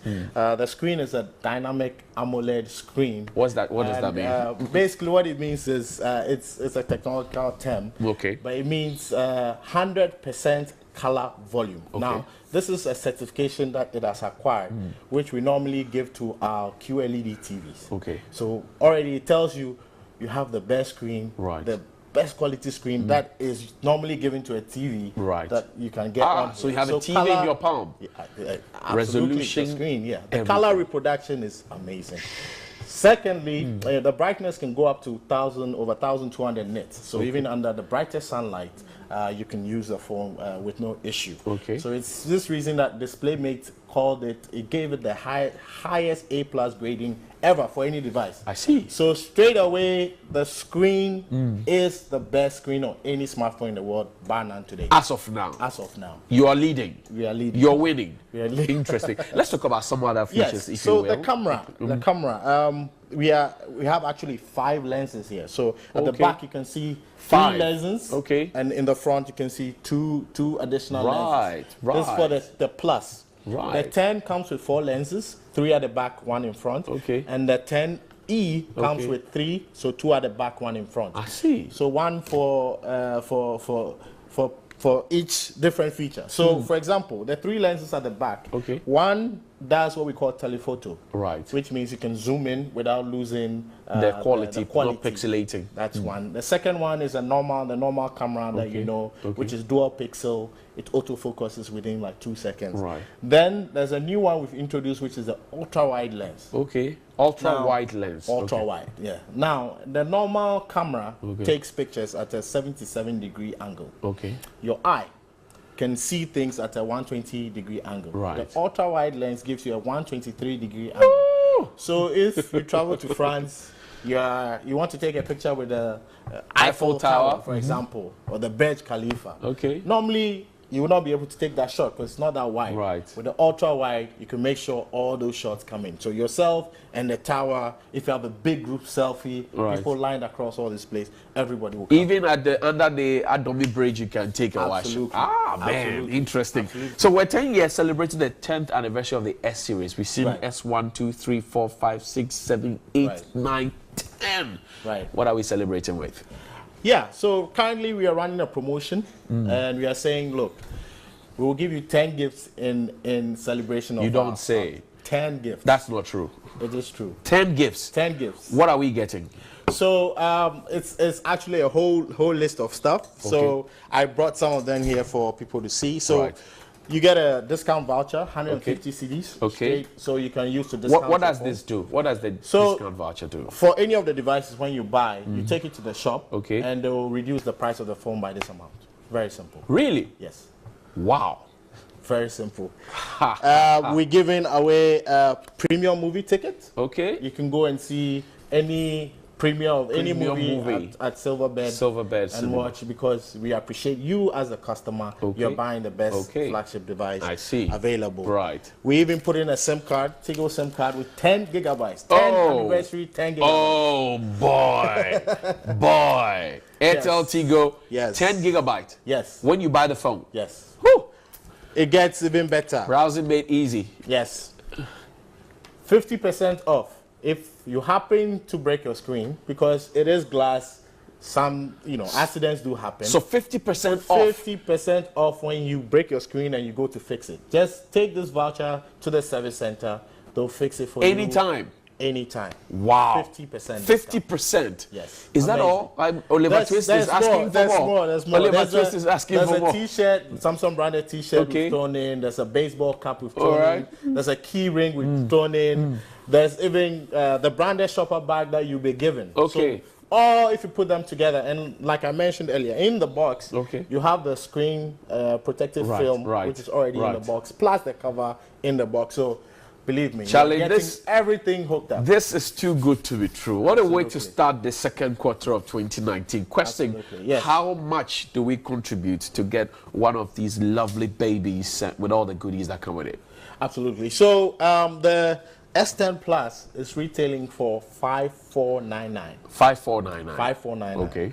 The S10 is retailing for $4999. Okay. And the S10e is retailing for $4099. $4099. Yes. Okay. Interesting. So, it's cool. I mean, yes. Really, really cool. Something with all for the things everyone. that come Something with it. for So you're getting your 10 gigabytes with a new chip. You're getting a 50% discount on your screen if you break it and you want to replace it. A premium movie ticket. You're getting the discount voucher of 150 CDs. You're getting a T-shirt. You're getting a baseball cap. You're getting a shop bag. You're getting a key ring. And you're getting the phone, ultra slim. You're getting the screen protector, protective film to protect your screen, make sure it doesn't scratch. I mean, we got you hooked up. This is amazing. Yes. It's amazing. Congratulations. 10 years. We're celebrating 10 years. Man. Absolutely. Okay, I feel like holding the balloon now. I feel like holding the balloon to celebrate 10 years now. So go into the shop, go to any authorized shop. Samsung is 10. Get the S10, and it comes with a bag of goodies. Enjoy it, because we appreciate you as a customer. I see hip, hip, hip, hip, hip. Hooray! Hooray! We'll see you after the break. Welcome back. Let's talk about inclusive education. Now, inadequate logistics at the Abom Special Needs School in Cape Coast is slowing down an efforts at helping the kids with learning and physical disabilities to lead normal lives. School authorities improvise to train these young ones. Brighton and Downfall reports that these children can be trained to live normal lives if they can get the desired attention. Take a look at the story. We don't have the materials to work with. For example, if you look at the girl that starts here, she needs something to, if you want her to move, she will need a wheel in which when she's inside and the legs is maybe trying to weaken, she can try to push. That is the difficulty of caregivers at the Abom Special Needs School. The job is huge, but the logistics are not available. Many of the children need training to live decent lives, but teachers struggle to do this. That's why the logistics, the materials that we can use to manage them. And of course, we even need some in-service trainings, because we went to the universities, only book one. We only learned the language, the knowledge, but the practicality of it, we were not taught. So now we came to the field before, some of us went for some in-service training before you can do some physiotherapies and the rest for the children. Set up in 2006, it is one of the most needed educational facilities in Cape Coast. Children with cerebral palsy, Down syndrome and learning disability are all educated here. But the challenges confronting the school are making work of school authorities difficult. It is located right on the compound of a regular school. Now, kids of this regular school you can see to my left engage kids from this school too. They interact and they share ideas. But there's a challenge with the school for special needs. On the roll of the school are about 125 children. But on average daily, just about 60 of them are able to attend school. The reason is that their mothers, their parents are unable to afford daily transport fare to bring them to school. And so in days that they cannot pay for transport, they keep these kids in school. Teachers are worried that these kids cannot progress. They are ready and willing to help them live decent lives. But the lack of transport for these kids to come to school is a huge challenge for authorities of this school. That's Brighton and Forest reports. Let's get in the studio now, and this is part of our Mission Ghana project. Is supported by the European Union, Star Ghana, with funding from Danida in the UK. Rose Ofosuhima Dako, I beg your pardon, is Inclusive Education Coordinator, Special Education Division at the Ghana Education Service. Also, Harun Masood is a member of the Ghana National Education Coalition Campaign. Ladies and gentlemen, welcome. Good morning. How are you doing? Great. This is the story Bright has brought us from the central region. I don't think it is new to you, Rose. It is not new to me. But because how does it hit you? Yeah, I feel very bad. But you know what? We've gotten this information and we are working on it. In fact, we have submitted the request from Abom Special School. Okay. In fact, the rationale behind that school is for the children to be included, right? To be integrated. So the children don't stay in that school forever. Okay. What we do is, most of these children, because they slow down because of their disability, they are not at par with their peers. Okay. So they have a lot of self-help skills that we need to develop them before they can be integrated. That's why we have that school in a regular school. Okay. So if a child with cerebral palsy comes, that child, there's nothing wrong with the brain. Okay. That child has mobility problem. Right. And how to take care of himself or herself to live independent life. and the logistics that the child will need to use. For instance, some of them cannot. In this case, they don't have the logistics. In this case, the teachers do not have the adequate training. In fact, what kind of provision does the Ghana Education Service make for schools of this nature? Yeah. You remember the teacher said when they came on the field, is the in-service training organized for them. That is helping them. We've been organizing regular series of in-service training for these teachers. And the resources? So, the resources too, we have been, even currently, we have put in a request for the item. In January, we started distributing some of the things. The headmistress was at our office, and we have directed the headmistress to go to Cape Coast Central Regional Assessment Center for wheelchair for the children. I'll come to Harun shortly, but there's supposed to be a structure where these schools are monitored. There's a weekly report that's submitted to the circuit supervisor and all of that. Yes.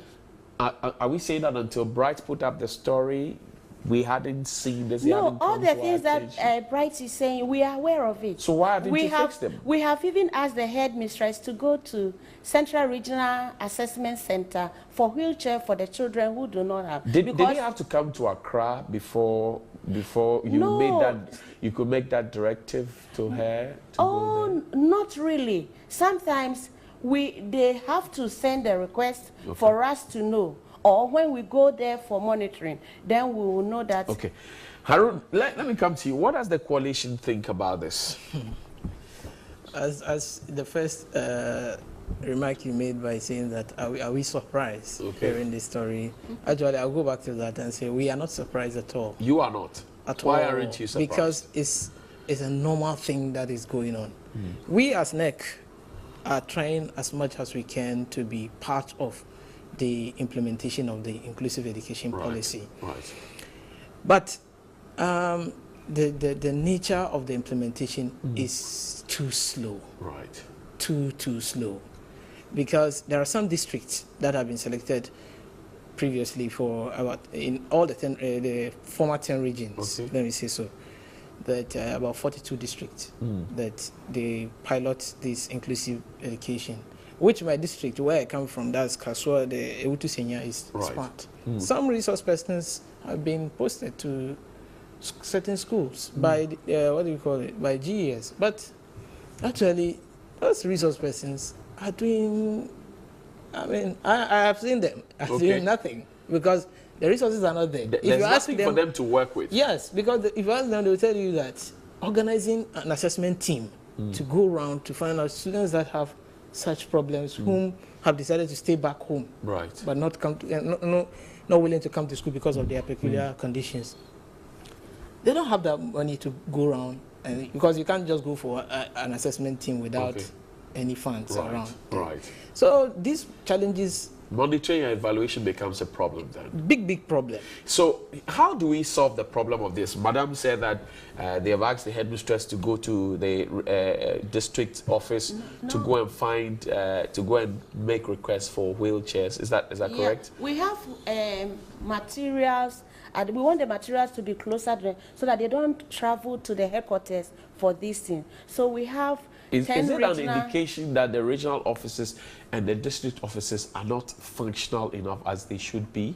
Sometimes it beats my imagination because all the old 10 regions, they have regional assessment centers. Right. And with the support from UNICEF and USAID, we were able to supply them with substantial number of assistive devices, screening materials, and some teaching learning material, so that yours is to go to the regional office. Then you are given the So are you suggesting that these things are sitting there in Yes. those offices? Yes. And they are not being Greater distributed? Greater Accra, if you go to their regional assessment center, none of the wheelchair has been given out. Why?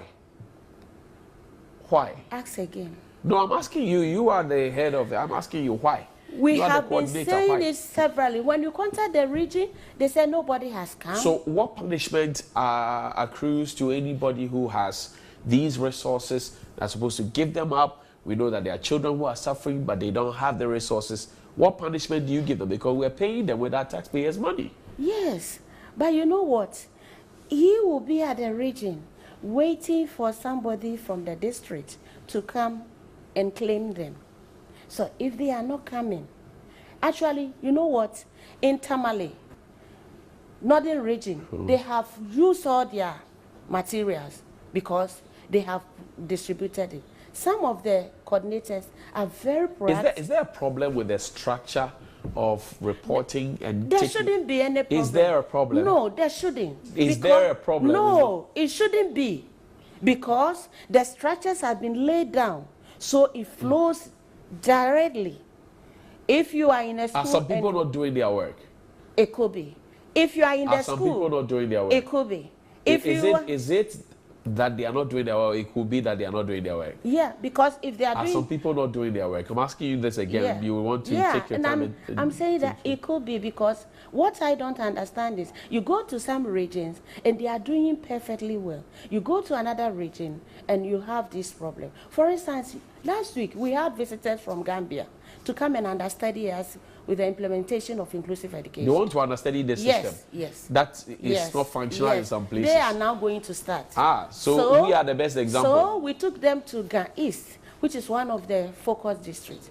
Then we went to school A, and in that school, the resource person, you could realize that the head teacher is willing to help the children that they have identified for further assessment. But she didn't know where to go. So I asked the resource teacher, don't you know where even the national, because they are at Aga East, closer to Achimota, where the National Assessment Center is? He says he knows. So why haven't you informed your head teacher where you should? So what did you do to that teacher, that resource person? I didn't spare him. When you say that, what do you mean? I have to make him aware that he is not doing his work as a resource so teacher. there was no suspension, there was no reprimand? In fact, we reported it to the district director. And what happened to him? For us, we don't know. Because he's an enemy of the system. Yeah, that happened only last. Then we went to another school. Okay, wait. I'm coming. We went to school B, and the resource teacher was on top of her work. Okay. The team, the visitors. Is your job difficult? Sometimes. It's okay. Harun, you have the final word. What's on your mind? This is the testimony we've heard here. Yes, actually, what you're saying is true. But GES is somehow lenient when it comes to punishing people. For doing the wrong thing. That one is, yes, that one is, I'm being truthful. They are very lenient when it comes to punishing. Right. So I think, as some people are not doing the right thing, we want to just make sure that every school-going age child find him or herself in the classroom. Okay. Just around his or her vicinity, not far away. Right. Because that segregation thing, we don't like it. It doesn't help. Right. Yes. Thank you very much indeed, ladies and gentlemen. Rose Ofosuhima Dako is a Inclusive Education Coordinator, Special Education Division of the Ghana Education Service, and a member of NEC. Harun Masood Kabore has been here. We're discussing inclusive education. We'll return. We'll get into the VGMAs. Last Saturday was a big blast in Kumasi, but there's an unsung category member on your screens shortly. Stay with us. We'll be right back. All right, it's Monday. It's got to be fun. 8th of April. Okay, keep your head above the water and keep a positive spirit out there no matter what. Happy birthday, Gloria Chreme, and to you, Mrs. Jennifer Anna. But let's talk to Lycon. Lycon is an unsung category member of the VGMA. You're a nominee. Chief, how are you? Congratulations. Everything cool? Nice. And you need to speak up for me. Everything okay with you? Everything. Sharp. Lycon, what does the name mean? First of all, good morning to your Sheriff's viewers. Lycon simply means lyrical icon. Lyrical icon. Okay. So it's two words put together. Lycon abbreviation. Icon, Why lyrical icon? Who made you a lyrical icon? Because I think music is a powerful instrument, and it's the lyrics matters very much in music. So I always put in much work in writing a good lyrics in all my songs. That's why I choose that particular. Were you expecting the nomination at the VGMAs? Actually, I'll say my followers, my fans did all, because it was a hashtag thing on all social media platforms. So shout out to everybody that hashtag my name, VGMA and some category 20. They pushed you there. Do you know if they are voting? Because the voting is a big issue, isn't it? Oh yeah, it is. Do you know if they are voting? Yeah, I think I know they are voting. As they did put me there, I know surely they will help me with it. So the other members in the category are also very strong. Yeah. But do you think you win? Yeah, I believe in myself, and I believe in the people that are following me. Yeah, they are just amazing. I see. Yeah, so I know we're going to win this. Last Saturday was the nominees jam in the Ashanti region of Sekrom. Did you have a look at it? Yeah, you enjoyed a bit of it. You was there as well. Yeah. What happened? Tell me. What did you see? It was massive. It was massive. The crowd, the stage, everything, the lighting, like the feedback from the people when I was on stage. Okay. Like, it was wow. It was wow for you. Yeah, what was that? Was that the biggest crowd you ever performed to? No, actually, I've been on big stages. Like I've seen more crowds. Okay. But talking of Kumasi last Saturday was also one. The crowd was charged. Yeah, they were calling your name, singing your song. My brother, you're enjoying yourself. Okay, so what's the plan for you? Let's look at 5 years to come. What does it look like for you? 5 years to come, we'll be taking the brand to do more works in our localities. Example, right now I'm embarking on open defecation. Okay. A campaign against open defecation, the Volta region. So I'm thinking of taking my music to the next level and then helping the society with the talent I have in me. I see. Yeah. Interesting. Proud Volta region. Which part of Volta region you come from? I'm Akpini boy. Nehu. Lycon. Yeah. Any collaborations on your mind? Yeah, we have some features in the pipeline coming. We'll be doing some with some amazing people in the industry. Okay. So they should just... You got names? Yeah, like... I don't mention names right now. We want to hear the names. Give us options. Oh yeah, like you should expect something from Lycon with Famille. Okay, Famille? Okay. Yeah, we're working on that, and I made them to be cooking something with them. Then I see. Interesting. Has the system treated you well? The music industry, has it really treated you well? I would say somehow it's all nothing is fair. You know? Yeah, you go to some kind, you're denied some opportunities just because of maybe where you're coming from, or you don't have a particular reach to some particular people. So like, but still, as we hear, so far so good. Okay. I think everything is nice. I see. Yeah, we are so far so good. You're happy with the way it's treating you. So far so good. I see. Congratulations to you. Thank you. And your social media handles, I'm sure you want to share them quickly. Yeah, so on that Facebook, Lycon Steve. Lycon Steve. Yeah, LYCON STEVE. Okay. On Instagram, it's Lycon/1, LYCON/1. Then on Twitter, it's Lycon Steve. Together, Lycon, LYCON. Okay. STEVE. I see. So you should just follow me. Happy birthday to Gloria Chreme, to Mrs. Jennifer, and to Akosia Suno at Corporate Affairs here, and to AJ's sister. I've forgotten the name. AJ. What's the name? I just has a lovely sister. It's her birthday today. Leslie Ann Jackson is your birthday. I just remembered. Leslie Ann is your birthday today. Give us some bars. Give us some bars. We want to hear some bars. All right, let's go. One. Okay. Lycon. All right. Malokologic Beshaba, cause I wanna sit up. Magara Wajagoma by now, they give up. How home from at all, brother man for speed up. I smoke for friends, don't come me for any drink up. If you know be money, Matajaya, I know the bab. Cause my woman they cry for that Gucci bag. But tomato dry, I fulfill them back. Man have to try. angles for cash. Atama momaji, anagbo for madi, Misinyetonyo ko malidasi, Delo Joji Abi, Manawadu Adi, Podo Anochi go Chodareji, Ibigato we come so we always push on, pull everything behind me, God our savior. No they see nothing we go block me, hold on. Born to win, try call the enemy switch off. Down Fafa, Mochona mi katan, God no bird, alone Jona mi fafa, Dami no la lama gayo, Tala. Women no more katan le moji bona. Cause see the time catch they go no. The sound go they shake them when you they blow. If they delete yourself, we go show our nukuna bana 5 sky the glow. Give me a high five, man. That's solid. Let's take a look at Tilapia what's got to offer this morning, and then we will wrap it all up. You teach me how to do a dance. The flight to COP, that's what Tilapia says, and it has a top there, IGP.